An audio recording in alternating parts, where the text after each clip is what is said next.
Hey everybody and welcome back to another video. It's Blake, aka PoshBossBlake, and welcome back to Have Lunch with me. Have lunch with me. Have lunch with me. What are we eating today? Let me tell you. But first, if you're new here, hi, hello. Fridays are my Have Lunch with Me is where we sit down, we have lunch, we chat. Today's topic is going to be about Poshmark Stories, the new feature on the Poshmark app. So that's exciting. That will be the entire topic for today's lunch because it is a juicy deet that we all seem to have opinions on in the community. So we'll dive deep into that.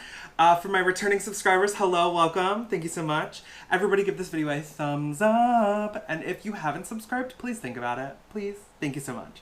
So let's get into lunch today. Get your lunch, get your lunch. We'll start with the drink. I have iced tea. Iced tea. I see it's condensing. It's condensating. We have iced tea, and I saved the little packet because I have found an aspartame-free drink mix that doesn't taste fake. And for all my Crystal Light lovers, love a good Crystal Light, but it's got aspartame. I have heartburn, and that is like basically like fire in the esophagus. You know what I'm saying? But this seems to be fine. So I have the True Lemon iced tea packet. Also, I'm using a GoPro because I finally got my microphone set up, so please let me know if this works. I think it will. I'm very excited. I also have everything set up. I'm so excited. So that is highly recommended. They only come in like a pack of 6 in each box, which I don't understand, but it's usually more expensive to make things the natural way, so that's probably why. So that's that. And then today for our bulk portion of the meal, we have some seasoned turkey burgers from Jenny O and what is this called? Butter lettuce, my favorite, my go-to. You've seen it many times before. These are already pre-seasoned, but I will also use some ketchup and barbecue sauce. I like to sometimes just spice it up. No pun intended. Well, maybe pun intended. But for people on Weight Watchers, so these 2 patties are approximately like 7 to 8 points. They're not that big, they're perfect. I air fried them, and unlike cooking them normally, they shrunk a little bit, but they got thicker in the center. I don't know. It works. It's juicy. It's good. It's delicious. But this is like 8 points maybe-ish. These sauces are so good. Whether you're watching your diet or not, Weight Watchers or not, these are great. Highly recommend that you try these. They come in all sorts of flavors. It's from a brand called G. Hughes. That's the brand. And they have all sorts of lines. So they have a ketchup line, and this is the sugar-free ketchup, gluten-free, preservative-free, no high fructose corn syrup. And it's really delicious. This, I believe, was started from G. Hughes, this guy. I think he has or had diabetes, and he was trying to make a line that was friendly for people who have those issues. The little quote is, G. Hughes is proud to present a new addition to his family of signature sauces, ketchup. This is the same great tasting tomato-based table sauce without sugar. Slather this sweet, tangy, guilt sugar-free condiment on your favorite foods. And it's gluten-free, it's delicious, love it. So I'll put a little bit of this in my little dish for a little dipping moment. And sometimes I will have potatoes. I love ketchup, so like actually. Okay. And unlike traditional ketchup, which can be several points because of all the sugar, this has a great taste. I will say, though, I am not huge on vinegar. I don't like vinegar. Salt and vinegar, not my jam. This does have it, I believe. Yeah, distilled vinegar. I will say it's more pronounced, but at the same time, it gives it flavor. And if you've ever had sugar-free or reduced sugar traditional ketchup, it is not the same. So this is really good. It has a nice bite to it. And then they have sugar-free barbecue sauce, and it's award-winning. Sure is. You can use this as a marinade, as a topping, as a dip, for everything. It's amazing. And this is the original flavor. They have like 4. They have a hickory. They have, I think they have a sweet chili. I don't like spicy like that, so that's why I'm not doing that. What I like to do is mix it up in the bowl. So, highly recommend. They also have a honey mustard, and I have not been able to find that in store. I'm going to have to order it online, but they do sell this on Amazon, and they sell it at Ralph's here in LA, so probably the Kroger brand if you're in the middle of the country. So, highly recommend. I don't think you'll be let down. There's so much flavor in these, and they're like So good. Like, this is 10 calories for 2 tablespoons. There's a little bit of sodium and carbs. No sugar, no nothing. It's amazing. So, love that. And then for dessert, we have grapes. We love a good grape, and they're really fresh. They were on sale. And we have a Weight Watchers snack, which I'm not sure I'll get to, but it's a lemon bar Weight Watchers snack. It's called Flavored Snack Bar, Lemon Cookie. And it's very small. It is literally like 2 inches wide, maybe a little less. But it's delicious. So, okay, let's get into this, and then we'll dive into the topics because, wow, I don't think I've talked about the food that much starting out a video. It's because I'm nervous. It's because I'm nervous talking about today's topic because it is about Poshmark, and we love Poshmark. I mean, although my name is PoshBossBlake, and yes, it is semi a reference to Poshmark, it's also a reference to other things like my favorite Spice Girl, Posh Spice. Hello, Victoria Beckham. She has my future husband. Well, I guess not, but you guys, promise you, not sponsored. This is just like truly delicious. It's so much flavor.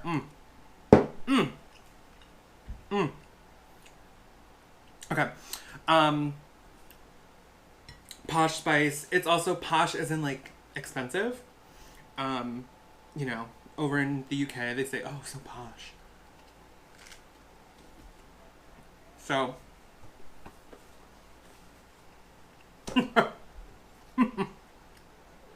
that is what we're doing today. Okay. Okay. So, Posh Stories. Who wants to know? Raise your hand. Thumbs up if you would like to know. Okay. I've got a list. I've got a list on 1 page, 2 page, 3 pages. Okay. Not extensive. I'm going to talk out a bunch of these bullet points, but Poshmark Stories. Let's do a quick overview. For those of you who went to PoshFest 2019, I did, and I'll link the video up here of my recap. PoshFest 2019 was incredible. Highly recommend if there's 1 in 20, depending on current circumstances. If not, whenever we can. It was great experience, great experience. One of the highlights of this event, this conference, is when they do the hackathon. So different points of the year, Poshmark is really, I find to be really good about asking for feedback. I don't think anyone out there could deny that they don't ask for feedback enough. Whether or not they implement it, that's a separate conversation I'm not going to dive into today, but I will say things take time to implement, and like, we are not the ones running the business, like the platform business, so who knows the timetables for that. So you don't expect to submit something and have a change immediately. You know what I'm saying? Okay, but moving on from that, they're really good about feedback, and all this feedback goes into things and innovations that they implement and start to tease us with at the hackathon or release a new feature, whatever. So this year, or 2019, they released that they were going to be doing Posh Stories. And when they started to tell people about it, it was like, okay, like tell me more. And a lot of people had questions out the gate, which the hackathon on the main stage was separate than the hackathon 101 in the breakout room, which was probably by far the most visited breakouts once, you know, out of all of them, because people had questions, people wanted recommendations, they want to know, Great. So basically on the main stage, they were like, this is going to happen. Posh Stories will be this feature where if you're looking at your Poshmark app and if it's already updated, congrats, I don't have that update yet. But basically where the new listings bubbles would show up on your home screen on the main feed page right when you open the app, that is now going to be replaced with stories, Posh Stories. So what that means is you're now going to have the ability to essentially have an Instagram story be on the main page of the Poshmark feed. So, we'll get into specifics in a minute. Overall, the idea is we will now be able to post a quick little 15-second video or picture, and we'll be able to tag the brands, people, like other closets, and what's the other thing? People and your listings. So you'll be able, like, say I posted a picture Oh my gosh. Well, they do home now. So this is a Williams Sonoma towel. So say I posted this, like a glam picture of this, right? And I posted it. I could tag the listing. I could tag the brand. And I could tag, I don't know, someone who likes home. I don't know. Maybe someone asked like, oh, if you get any towels in, great. That's a lot to remember, but we'll get into that. If this is a lot of questions, but someone could basically see this in the story, click it, and go right to my listing for this. Great idea. Okay. I will insert a clip right after I'm done talking about this, where I, in the hackathon breakout, amongst all the questions, had I think, a really great question, and I will insert it here. You can connect your Twitter, your Pinterest with stories. Would there ever be a way to share your Posh story to your Instagram profile if it was necessarily a business profile so you could tag? So basically what I'm asking is, they're trying to create more social media. They're trying to make this app more social media. I mean, can't deny that. It is what it is. But my question was, is there a way to do this so that, okay, I don't want to get too further into my breakout topics, but I kind of need to with this. I want to be able to reduce the amount of work that we're already doing for these listings. So stay with me. I wish there was a way with all of this that we could still only do one social media account platform and push it to multiple places. And in this clip, I talk about how if you share a listing, it goes to Twitter, Pinterest, Facebook, if you have those connected. I have never seen a sale from those connections, but okay. I wanted to know if there was a way to connect or push, or whether it's Instagram to Poshmark, Poshmark to Instagram, a way to do exactly what they're saying, but because we have a business account on Instagram, tag it so it goes back to the Poshmark app to sell the listing. And what they said in the hackathon, which is unfortunately not on camera, is they obviously want to keep the transaction on Poshmark. Yes. And although my listing would link back to Poshmark from Instagram, I think there is a lot more behind the scenes, especially with partnerships, to be able to do that.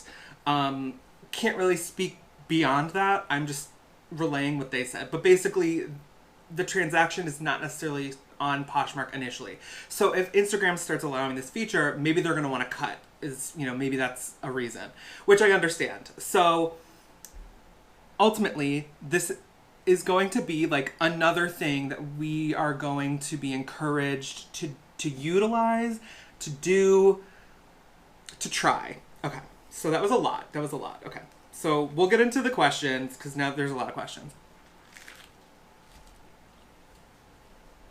So many questions. Okay. First question. Poshmark is very encouraging of be active in the community, get Posh ambassador status,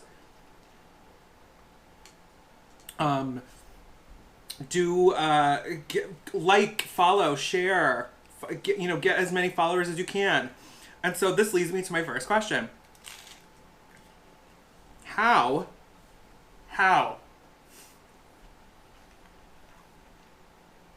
There are so many accounts, like every Poshmark account, maybe 10%, not 10%. 90% of the Poshmark accounts have thousands of followers.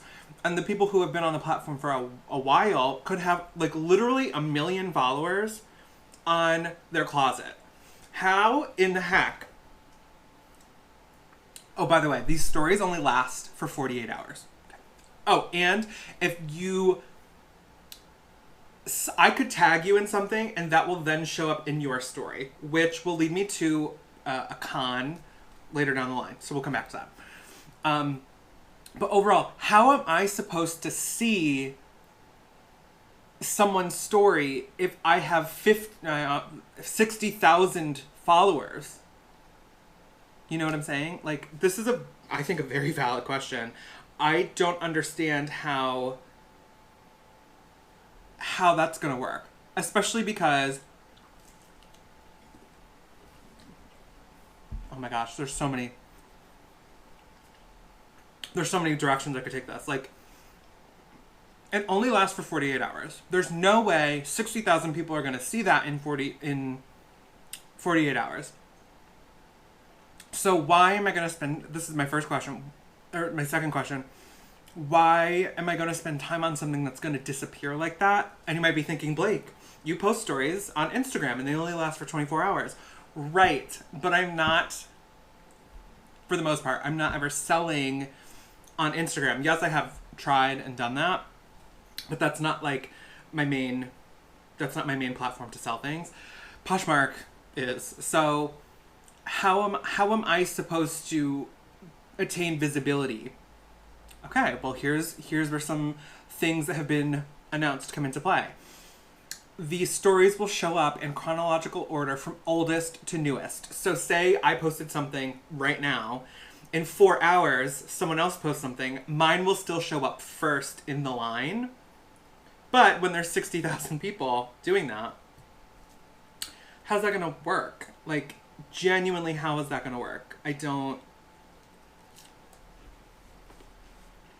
You know?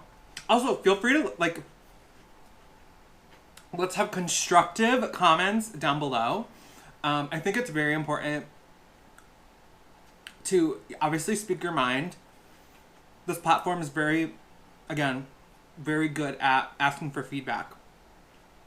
And I think there's a right way and a wrong way to do it. I think providing constructive criticism is appropriate. However, complaining or doing nothing about it, that's not helping. So, you know, positive, constructive conversations are what we're going to have on this channel, okay? So feel free to comment below, maybe with some suggestions, etc. throughout the course of the video.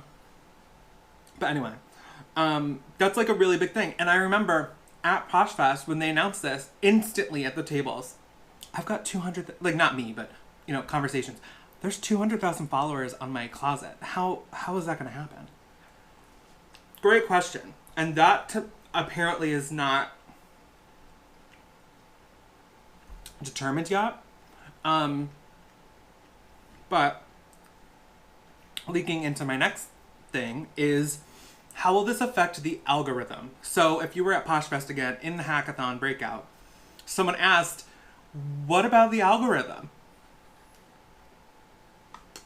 And they said there is no algorithm. And the reality of this is the algorithm is sharing your closet. You sharing your closet will bring your listings to the top if someone's searching for a brand, etc. So that's the algorithm, okay? At least that's what we're told. That's the algorithm. How will stories play into that? If I share, and maybe this could be a suggestion. If I share something in a story, tag a listing. Well, no, this contradicts. What if when I shared that listing, that put it at the front of the line for the stories, but then that wouldn't work because that would contradict their chronological order, oldest to newest. Okay. So how does the visibility play into stories, and how does stories help my closet? I mean, ultimately, the helping my closet is, well, you could make a sale. Okay, very, very true. But back to the first part, how are 60,000 of my followers going to see that in 48 hours? Especially when people, I could be wrong, but with who, like, they're clearly targeting the buyer on the receiving end of this. Who is, is there a need from Posh consumers? This is what I would love to know. Is there a need from Posh buyers? And they were like, we need stories. I want to see these clothes in movement. I want to see this so I can tag it. Like, that's what I would like to know, because I don't know where this, I don't think this was a need. Like, I don't think this was something that was necessary, because it adds more work to the seller, and it's more time on the app. And this is where I get confused. Why spend more time? We already spend time photographing, listing, measuring, putting it in da-da-da-da for one listing. Especially if you're full-time. Why spend all this time on one listing and then this additional feature that will disappear versus, okay, spending that time on that story listing another item that could get Poshmark more money as well as the seller more money, which also increases their closet size, which boosts the amount of items that they have, which boosts sales. Did this all make sense? Thumbs up if it made sense, okay? I don't understand that, like, people are like, oh, it's a story, it's quick.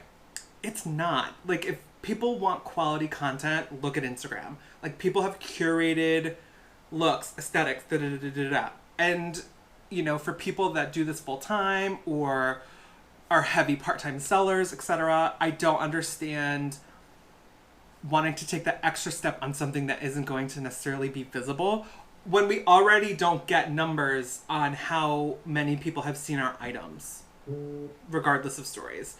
So that is a lot. That is a lot. But, you know, these are, I feel like these are valid thoughts. Like, everything I'm feeling and we're feeling, they're all valid. And I think it's important to remember that we are not employees of Poshmark, right? We're not going to be rude to Poshmark unnecessarily. We don't need to be rude. But I think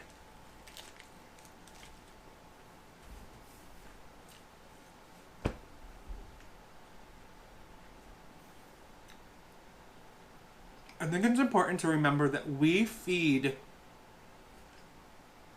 them. Without the sellers, they don't have inventory for the buyers. You know what I'm saying?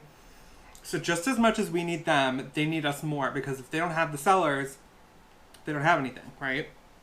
So, okay, now that that's reiterated. Next thing.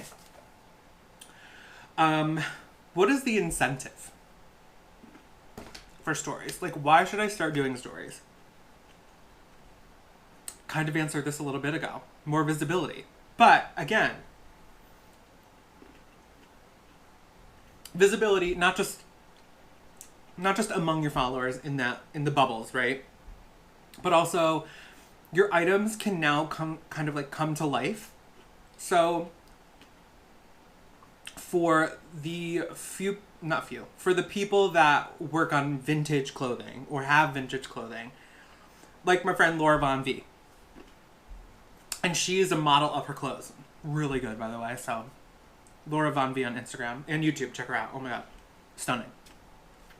She's like the perfect person to utilize a feature like this, where she could, you know, literally do a modeling thing, or like put together like a 15-second like clip of like her rocking like a jacket, like cool pants, skirt, hat, whatever it is. And that's great. And for someone like her, that would be great. But again, how many people will see that? And will we have access to see how many people will see it? Additionally, I feel like at the same time, like if you want to like model your clothing, you're kind of limiting unknowingly like a lot of sellers on the platform, because I sell women's clothing. I have no problem putting on women's clothing, but I also can't fit in it. I have a wide variety of sizes. I live in LA. Plus sizes are not exactly vast, you know? So I have a lot of extra small, extra small, small, medium, large. You know, it's a great day when I can find extra large and up. But realistically, I can never, ever model the clothing or the items that I have. So then that leads to people saying, well, maybe you could use the pictures. Absolutely. But what am I doing?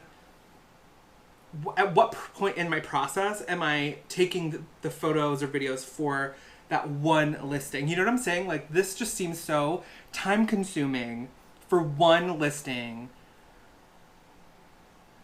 Maybe not one listing. Maybe let me backtrack that. Maybe if you were modeling, you could put on a whole outfit and tag up to a certain amount of things, which, real quick, there's a limit.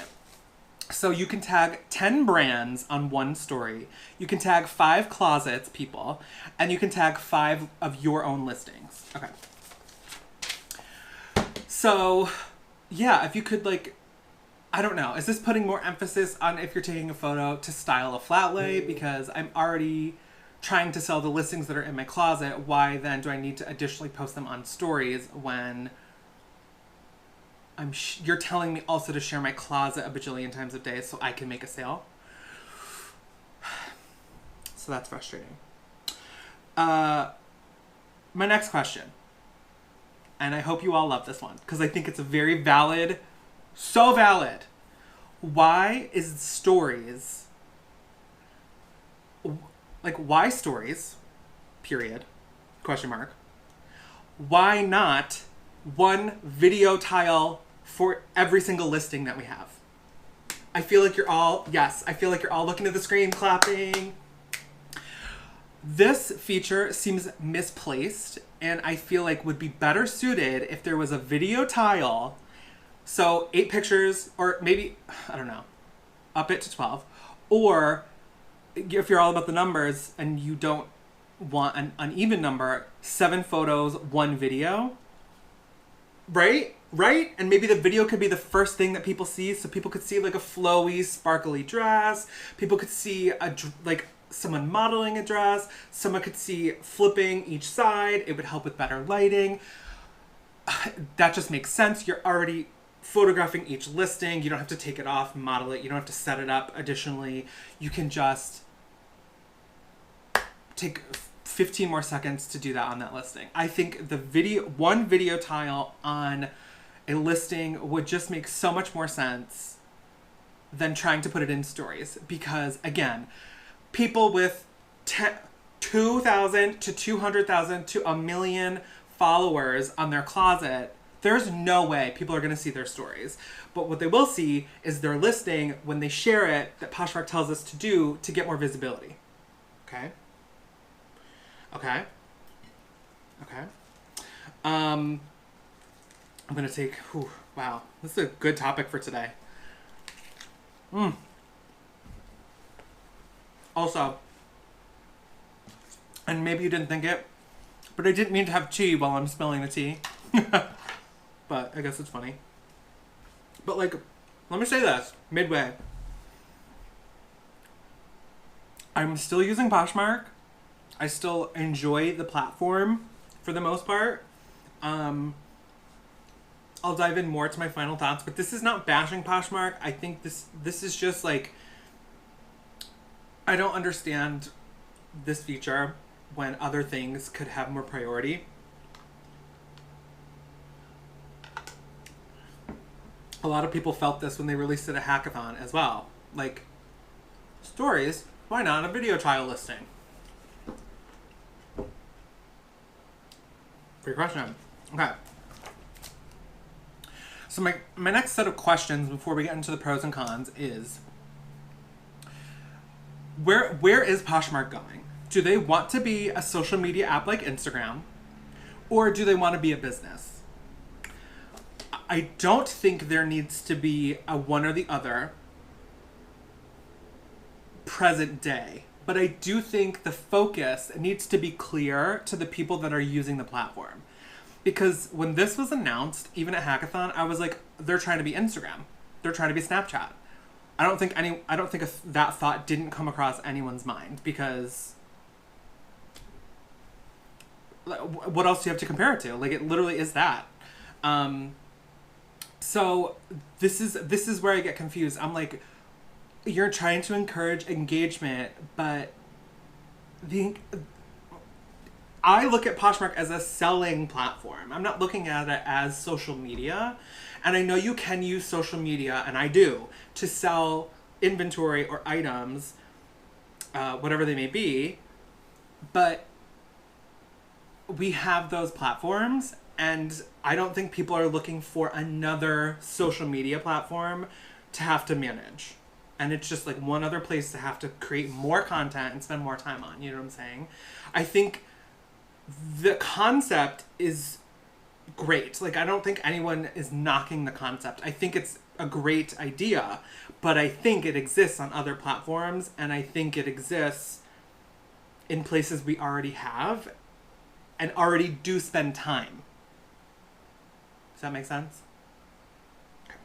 This is going to be a interesting video because I'm trying to get all these points across, but also I want to be very clear that,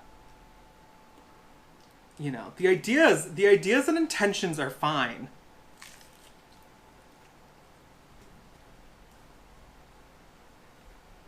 I just don't think it's practical. I don't know. Like, they're doing this for the reason, right? Excuse me. They're doing this for a reason. But again, back to my question about, was there someone that said, I need stories so I could see this dress modeled? Like, that's what I need to know. That's what I would like to know. Because in my mind, and I can't let this go, if any video feature is going to be on a selling platform, the last place it should be is in a new section in a separate part away from my closet. If anything, where I feel like this could have been so innovative if Poshmark would have allowed the first, I think on any platform, aside from, well, on a reselling platform, excuse me, like if they were the first out of eBay, Mercari, etc., to have a video upload ability. That would change. That honestly would change the game.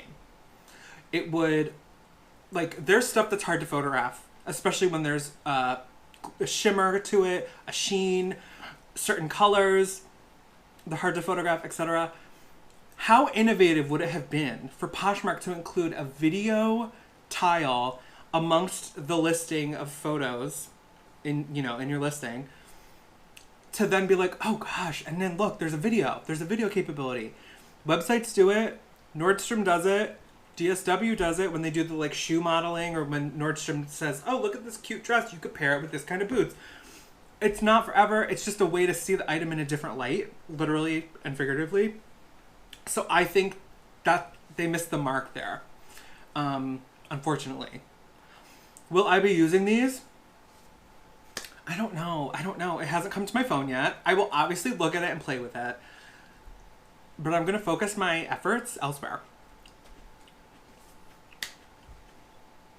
It's going to be rolling out. If you don't have it yet, it's going to be rolling out over the next days, weeks. But I think it's definitely probably, if you're like one of the first people to maybe try to post stuff, give it a whirl. But the more that this rolls out, the more people do it, the more people are gonna be backed up in the line of stories. And I'm not trying to spend any more time looking at social media. I'm really not. It's already hard enough to get all these listings going. You know, it's just like one more thing. But okay, let's look at the pros and cons. So that was a bunch of questions.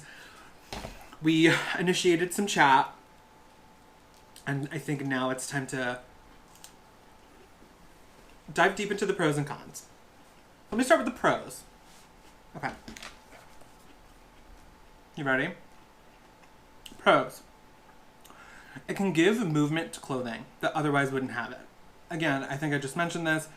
When you have a garment that's shimmery, when you have something that won't hang right on a hanger, and you maybe want to just extend it and show a little flowy movement. You want to put it in daylight, in the sun, like whatever it is. You can give vibrancy to that item. It would still have that same vibrancy if it was within a listing. Just saying. The pros. It only lasts 48 hours. This is also a con, but the pro is that it's more than 24 hours. So unlike Instagram, Snapchat, there is another day of visibility. Period. I'll come back to that. The pro is that it shows the oldest to the newest. So as I mentioned earlier, if I post something now, but my friend posts something 5 hours from now, I will show up first in the series of bubbles before they do. So I think that's fair.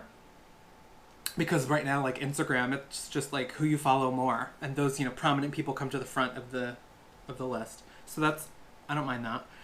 And the fact that you can tag brands, closets, / people, and your listings. Like, I really enjoy that concept of being able to tag a listing, which is something you can already do on Instagram, not in stories, but you can tag your posts if you're a business account. So the fact that you can tag the brands and the people, great. That's the pros. Cons. This is something that still needs to be worked out.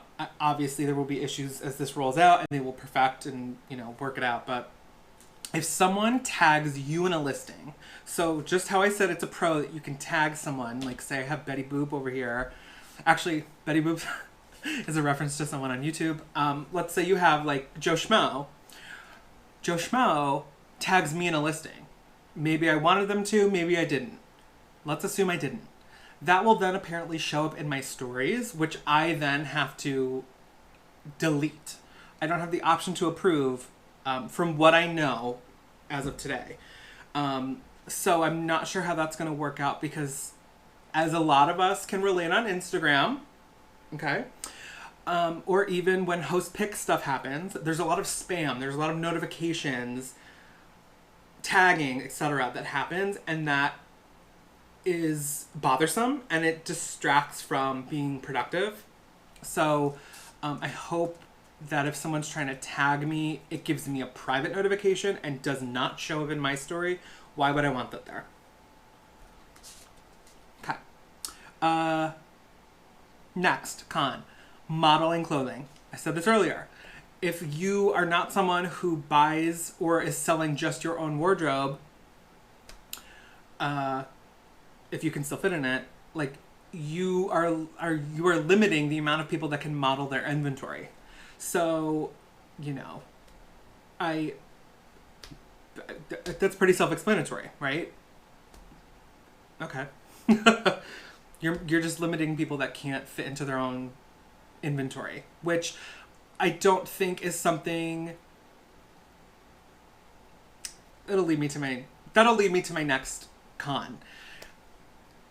And you'll have to tell me if you feel like this, but with Poshmark being so social and like share and be on the app and it can sometimes feel like because I'm not following and being on my phone, computer, iPad 24/7 with this platform, I will not make a sale. And it can make me feel as a person like I am not doing enough. And I think that's not okay. I think to add one more thing for a seller to do, to be able to just sell an item and have it also be something that they can't model their item, they don't have a lot of time, they're overwhelmed. It's like another thing that can lead to someone feeling like they're not doing enough, which I do think is harmful for the app, because if you're requiring all these things to be done that do not incorporate putting up a listing or communicating with a buyer about that particular item, why are we spending time on that? You know what I'm saying? Like, I'm going to jump to eBay and Mercari, right? You put up a listing, buy. You get an email, oh my God, it sold. You get an email, question from an item. I forgot what it's like, now that I'm more active on those apps as well, I forgot what it's like to just like set it and forget it, so to speak. And it's nice. I spend a lot less time on my phone, and it's really nice to be able to plug and let live, like it's very time consuming to be on your phone so much, and part-time or not, part-time, full-time, whatever you are, it's exhausting. And I don't think adding another feature to take up more time and be on this platform longer is going to warrant results. It's already tough to warrant a sale. And just adding one more thing to do to hopefully get you another sale is like, where's the data that says spending this much time on my listings or posting in my stories will provide me a sale? Like, what's the number?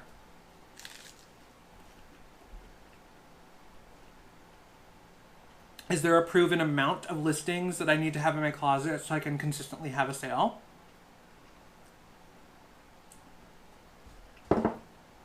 Right? Here's another con. There's no data. There's money data for what we make and what we earn and what we give to Poshmark because of our fees. But where's the data for how many how many views my listings got? Where's the data for first 24-hour views? Where's the data for length of time something was on the platform? Actually, no. I think that might be available. If it's not, how many days it took to sell something. I just feel like there could be more data so that we as a seller can make the decision to invest the time into stories, etc. Like if we got data and it was like, oh, BJ Dubs, if you have 100 listings, you're 50% likely to have more sales on a regular basis. Okay, great. That's like not an extensive piece of data to have, but we don't have it. I know there's other people in the community that feel that they want more data, and I will leave them to discuss that because I am not full-time, so I don't utilize it regularly to speak about it enough, but I would like to know, because I can see it on eBay and Mercari, how many people see my item and how many people are liking the item, which I obviously have access to. Perfect example. Very specific example. I had a pair of Lululemon leggings. Out the gate, like in the first 24 hours, they got like 30 something likes. No offers. Then it kept going. It was like a week or two. And it was almost up to like 60 likes. No offers. Okay.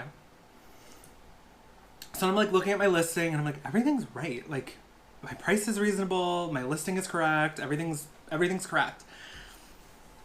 I'm curious to know how many people were looking at that though, because maybe my price wasn't correct. Maybe, I don't know, this is like a real tangent, but overall, the con, not enough data. So, all this to say about stories. Final thoughts. Stories is going to be time consuming and additional time that we have to spend on a platform that will be new to learn. And when I say that, I mean this feature in particular on Poshmark. I don't know that I'm going to invest that time because I find at this particular moment, I don't think there's like a monetary value on that time spent, a monetary value to me, like to earn that back. I don't think that's for me. But when I get that feature, I will obviously try it. I would love to know, and this is, a part to the data, if we do get a sale from stories, I would like to be able to see how many people saw it. And I would like to know that it was directly from the story. I know it will take me to the listing, but the data that I want to know is, oh, this sold because this person came from your listing on your story. I think that's important for everyone to know because, and maybe that will be available, I don't know. But I think that's very important because if there's no tangible way to find out that we are getting money from spending this time doing this thing, what's the point? Right? Ultimately, we're trying to make money. Poshmark makes money from their cut, their 20%. But like, if something sells for 100, they get 20, we get 80. But also factor in my cost of goods, my time spent, and now additional time spent. And it might seem like I'm making it like, oh my god, it's not gonna take that long to make a story. But listen, no, I don't think anyone's trying to put out crap, especially with this new feature. Like, they're gonna take some time to curate something, but at the same time, that time has value. Especially if you're a seller that's part-time, full-time, etc. Maybe they're trying to go after the casual seller here or there, but again, with 60,000 people on a closet, and there's how many closets on the platform, I just don't know how these are going to be seen, and it just doesn't seem like time well spent overall for each individual person's business. And that is up to them to decide, but I don't think it's going to be wise for them to do that. I will leave you with this, though, because lunch... Oh, wait, speaking of lunch, aren't you guys proud that I ate, like... I'm pretty good at, like, finishing this meal today. Well, I still have this and my grapes, but I guess I'm not. I'll say this. I lost my train of thought. Oh my god. I'll say this. Each person's going to have to make up their mind whether they want to spend time doing this. I don't think it's going to disappear. Only after 48 hours. I don't think the feature will disappear.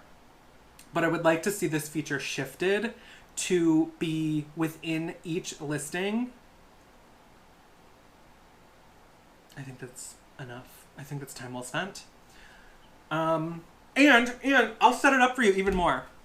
Okay? The first listing, the first photo the cover photo should be changed to be cover photo / video. That way, the first thing you see is either the video or a static photo. And if the person doesn't want a video, it doesn't show up in the listing. But if they do, it's that first tile. That way, this video feature is seen. Okay? And second, it's all within that listing. So if there is something that does need video or doesn't, you'll know it has video if it's that first cover photo. Also, get rid of that filter step when you're uploading a listing. Please, pretty please. That's such a waste of time. Like, those filters literally hurt the quality of photos. So I think that's it. I feel good about this. I think the mark is missed with this, but like I said, I think I have a great suggestion here. Make the cover shot photo or video, and that just seems so much smarter to me. It just seems, and wouldn't that be more attractive? Like, oh, I'm looking for Eileen Fisher dress. Oh my gosh, look at this sparkly wavy dress in the listings that I'm searching for. Not a separate place where I have to look at stories and tap through, tap by the brand, etc., etc., etc. I just search how I normally search. You don't have to change how anyone uses the app as a buyer. They can just now see a video as that first picture on the listing. Ah, I think that's a great idea. So we're going to leave it on that note because I think it was a phenomenal idea, and we'll see. Again, this is not hating on Poshmark. I'm still using their platform. And don't forget, like, if you're really upset about this or you're really upset about other things going on, I implore you to communicate your concern, your query to someone at Poshmark. Don't just put it out on social media and, like, moan about it. Be someone who is trying to make change from this. We're not getting into whether they listen or not, but do what you can do. And what you can do is communicate to Poshmark that you would like to see something different in an appropriate tone. We are not entitled to anything, so keep that in mind. If you don't like the platform, you don't need to use the platform. Okay? I think people feel entitled that they owe them, and to an extent I understand that because we do provide them income. However, we are also choosing to use this platform. So, pick your battles here, and if you don't like something but you want to still use a platform, voice your concern and express that to them. Right? You can't expect change if no one's asking for it. And if you don't think anyone's asking for it, you need to be the person reaching out and figuring that out. Because if people are just like, oh my god, I don't love this feature, I love it, I don't love it, whatever it is, if you just think someone else is taking care of it, you do your due diligence and like fight for what you want, okay? I know it's just a selling platform, but like if you want change, you gotta help make that change, okay? So thank you guys so much for tuning in today. This was deep, this was a long video, but I hope you're still with me and I appreciate you spending the time. Stay tuned for next Friday's video where we will not be talking about Poshmark, and we could talk about reselling in general, but we'll keep it lighter, more fun, more lifestyle topics, and I'll see you in the next video, you guys. Thank you. Don't forget to thumbs up and hit subscribe. Bye.